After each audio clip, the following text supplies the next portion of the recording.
নমস্কার, আমি কবিতার কলতান থেকে আমার চ্যানেলে সবাইকে স্বাগতম। বড়দেরকে প্রণাম জানাই, ছোটদেরকে অনেক অনেক আদর আর ভালোবাসা জানালাম।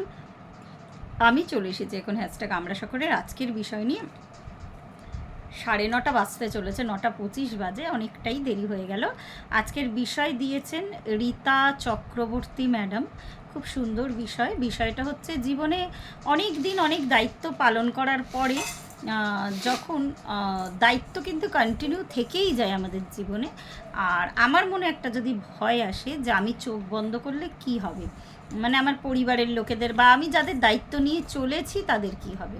তো এটা নিয়ে আজকের আলোচনা আর কি। আমি এক্স্যাক্ট, আমার যেহেতু দুটো মোবাইল নেই ওই জন্য এক্স্যাক্ট আমি বলতে পারলাম না, এটাই আলোচনা। এই ভয়টা না আমার মনে, আমি বলছি, আমি যখন কোভিডে অ্যাডমিট হয়েছিলাম 2021-এ, তখন এই ভয়টা ছিল, যেহেতু আমার হাজব্যান্ড আমার ছেলে দুজনেরই কোভিড হয়েছিল, তো আমার কন্ডিশনটা অনেকটা আর কি খারাপ ছিল, তাই জন্য আমাকে হসপিটালাইজ হতে হয়েছিল আর কি। কিন্তু হাজব্যান্ড আর ছেলে ঘরে ছিল। আমি চিন্তা করতাম যে ওদেরকে মানে ওরা খাবে কি, বা আমার ছেলেকে কে খাবার দেবে, কে জল, ও ইভেন ওকে এখনও পর্যন্ত খাবার পরে ওকে আমি দুবেলাই আর কি 1 গ্লাস জল ওর মুখের সামনে আমি এগিয়ে দিই। তো সেগুলো কে করবে, এই রকম বিভিন্ন চিন্তা করছিলাম। কিন্তু আমার এই চিন্তাটা একবারও আসেনি যে আমি চোখ বন্ধ করলে বা আমার জীবন যদি না থাকে তাহলে কি হবে। আমি এটা ভাবতাম যে কোনো দায়িত্বই না, মানে নিজের অবশ্যই আমার পরিবারের প্রতি আমার যে দায়িত্বটা আছে সেটা আমার জীবদ্দশাতেই আমাকে পূর্ণ করে যেতে হবে। আর বাকি দায়িত্ব যেগুলো যখন আমার জীবন থাকবে না তখনের যে দায়িত্বগুলো, সেগুলো তো মানে সেগুলো চিন্তা করে লাভ নেই। সেগুলো তো আমি হয়তো কি অবশ্যই আর কি, আমি তো ওদের প্রয়োজনটা তখন আমার নিজের হাতে করে মেটাতে পারবো না। ঈশ্বর পুরো প্লটটাই সাজিয়ে রাখে আর কি। তো কাউকে না কাউকে ঈশ্বর ঠিক পাঠিয়ে দেবেন, মানে কি, যাদের খুব ছোট বাচ্চা থাকে তারা তো নিজের হাতে করতে পারবে না, বা প্লটটাই এমন চেঞ্জ করে দেবে যাতে ঠিক তার মানে অসুবিধাটা আর কি চলে যায়, বা সব থেকে বলা ভালো যে সে যাতে সারভাইভ করতে শিখে যায়। তার থেকে বড় জিনিস হচ্ছে তোমার জীবদ্দশাতেই তুমি একটু একটু করে শিখিয়ে যাও যে তোমার অ্যাবসেন্টে কি করতে হবে কি না করতে হবে। আমি এতটা সোজাভাবে বলতে পারলাম কেন, যেহেতু আমার সন্তান, আমার হাজব্যান্ড মানে মানে এরা আর কি সুস্থ সবল। এবার মানে আমি জানি না মানে আর কি ম্যাডাম কি পরিপ্রেক্ষিতে দিয়েছেন আর কি। অনেকের এরকম মানে আর কি ফিজিক্যাল ডিসেবল বা মেন্টাল ডিসেবল সন্তান থাকে, কিন্তু ঈশ্বর না করুন আর কি এরকম হয়, বা হাজব্যান্ড এরকম হয়, বা তাদের বাবা মা এরকম হয় আর কি। তখন কিন্তু তারা মানে তাদের ক্ষেত্রে, মানে তাদের দায়িত্বটা যারা নেয় তাদের ক্ষেত্রে কিন্তু আমি যতটা সহজে বলতে পারলাম ব্যাপারটা, ততটা সহজ কিন্তু তাদের ক্ষেত্রে মনে হয় না ব্যাপারটা। তারা অনেকখানি চিন্তা করে যে মানে আমার এই জীবদ্দশার পর বা আফটার আমার জীবনের পরে ওদের কি হবে, যার এরকম মানসিক বা শারীরিক প্রতিবন্ধকতা থাকে, যার সন্তানের বা স্বামীর বাবা মা, তারা কিন্তু এটা ভাবেই। আমরা তো সাধারণ মানুষ, আমরা কিন্তু এইভাবেই আমাদের ভাবাবেগটা আমাদের কিন্তু ওই দিকেই ধাবিত হয়। আমাদের নেগেটিভিটি আমাদেরকে এগুলো কিন্তু চিন্তা করায়। তো সেই ক্ষেত্রে আমি বারবার বলছি, সেই ক্ষেত্রেও ঈশ্বরই প্লট তৈরি করে দেবে।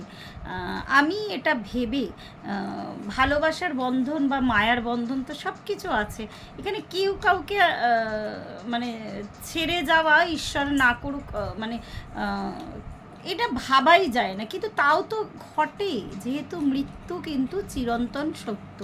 আর যেই সত্যটাকে আমরা সবসময় আনদেখা করতে চাই, আমরা মানে ভাবি না যে আমাদের মৃত্যু আসবেই একদিন, মানে একদম জন্মিলে মরিতে হবে, অমর কে কোথা কবে। তো কবির ভাষাতেই তো এই কথাটা আছে। তো সুতরাং আমরা কেউ অমর নই।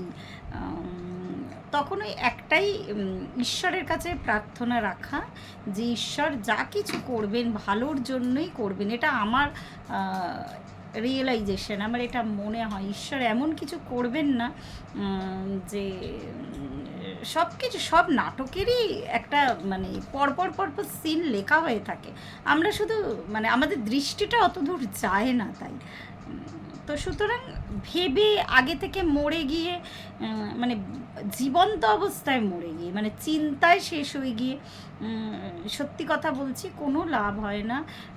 নিজের লাইফ স্টেটটাকে অনেক বেশি স্ট্রং করতে হয়।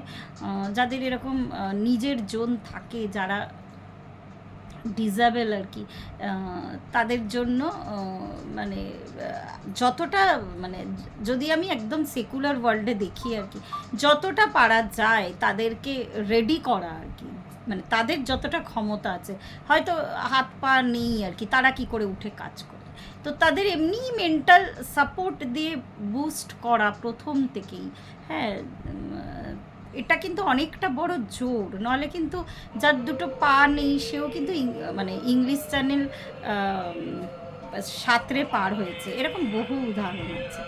তো মানে মেন্টালি বুস্ট করা এটা একটা কাজ, মানে আমাকে তো অ্যাকশন নিতেই হবে। কার জীবন কতখানি আমরা জানি না। আমি যে আজকে ক্যামেরার সামনে বসে কথা বলছি আমি নিজেও জানি না যে আমার জীবন কতটা। তো পুরো ব্যাপারটাই আমি জানি যে ঈশ্বরের উপর আমার ভরসা আছে। আজকে যে মানুষটা সুস্থ আছে কালকে সেই মানুষটা অসুস্থ হয়ে যেতে পারে। তো সব কিছু ভেবে চিনতে তাকে ওই মেন্টাল সাপোর্টটা দেওয়াটুকুনি ছাড়া আমরা কিন্তু আর কিচ্ছু করতে পারি না। পুরোটাই তার চরণে নিবেদন করে দিতে হবে। তো মরার আগে মরার ভয় পেয়ে বা চিন্তা করে আমার মনে হয় না যে খুব বেশি তাতে সুফল হয় আর কি, তাতে ওই নেগেটিভিটি আকর্ষিত হয়। তো আমাদের সবসময় আমাদের প্র্যাকটিস আমাদের শেখায় আমাদেরকে স্ট্রং হতে, আমাদের ফেথ রাখতে। যা ঘটার তা ঘটবেই, এটা আমরা এই কর্মাটা নিয়েই জন্মেছি আর কি। তো অত ভেবে লাভ নেই। হ্যাঁ, ইচ্ছা করে গিয়ে আমি যদি আগুনে ঝাঁপ দিই সেই কথাটা আলাদা আর কি।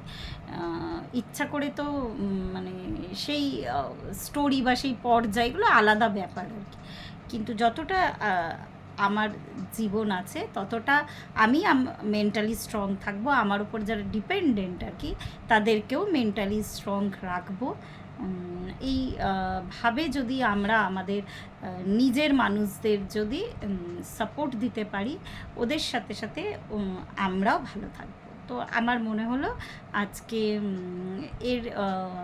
আমি কারোরটা এখনও শুনিনি, সারাটা দিন রবিবার এমনি একটু কাজের মধ্যে থাকি, তো আজকে অন্যান্য কাজও ছিল, তো এখন সবারটা শুনবো। আমার যতখানি মানে আলোচনা করা যায় আমার সাধ্য অনুযায়ী ততটা আলোচনা করলাম। আপনি যদি আমার ভিডিওটা শুনে থাকেন প্লিজ বলবেন যে আপনার মনের মতো আলোচনা হলো কি না। তো আজকে এই পর্যন্তই।